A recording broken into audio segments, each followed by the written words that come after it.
সর্বপ্রথমে আমি শ্রদ্ধা নিবেদন করছি গুনাই আলোচনের দ্বারা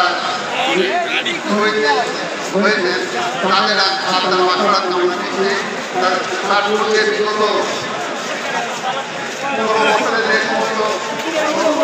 সরকারের আন্দোলনে নিহত হয়েছে তাদের আপনার মাথার কামনা করছে। তারপরে যারা আহত হয়েছেন তাদের সুস্থতা কামনা করছে। আমার ছেলে আবরার তাহার তার কি দোষ ছিল? তার দোষ ছিল হচ্ছে এই দেশের সরকার যে কিছু মানে যেগুলি বৈষম্য বিরোধী কিছু চুক্তি করেছিল ভারতের সঙ্গে, সেটাই আমার ছেলে হচ্ছে সেটা ফেসবুকে স্ট্যাটাস দিতেছিল। এদের মধ্যে ছিল ফেনী নদী থেকে প্রতিদিন 1,35,000 কিউসেক পানি ভারতকে বিনা ঔষধিতে তাকে দেওয়া হচ্ছিল। সেটা গোপনে হয়তো এই চুক্তিটা করেছিল, সেটাই এই ফেসবুকে দিত।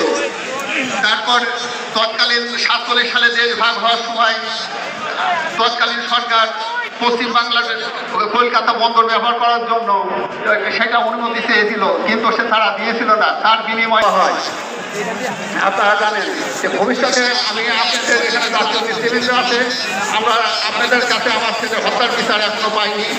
6 বছর পার হচ্ছে, কিন্তু এখন আমরা বিচার পাইনি। আমরা যেন অধিকার আছে আমার ছেলে যে হত্যার বিচার চাই। তাছাড়া ভবিষ্যতে এগুলি আর এই হলে যে সমস্ত র্যাগিং হয়, এখন আমাদের ডক্টর ইউনিট সরকার আছে, ওনার কাছে আমার আবেদন জানাবে যারা ফলে নির্যাতনের মাধ্যমে যারা নিহত হয়েছে তাদের তালিকা করার জন্য।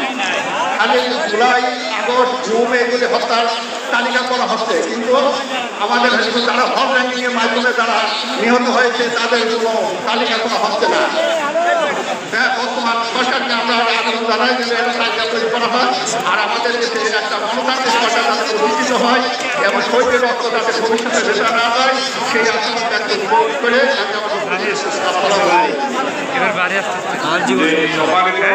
জীবনে আমাদের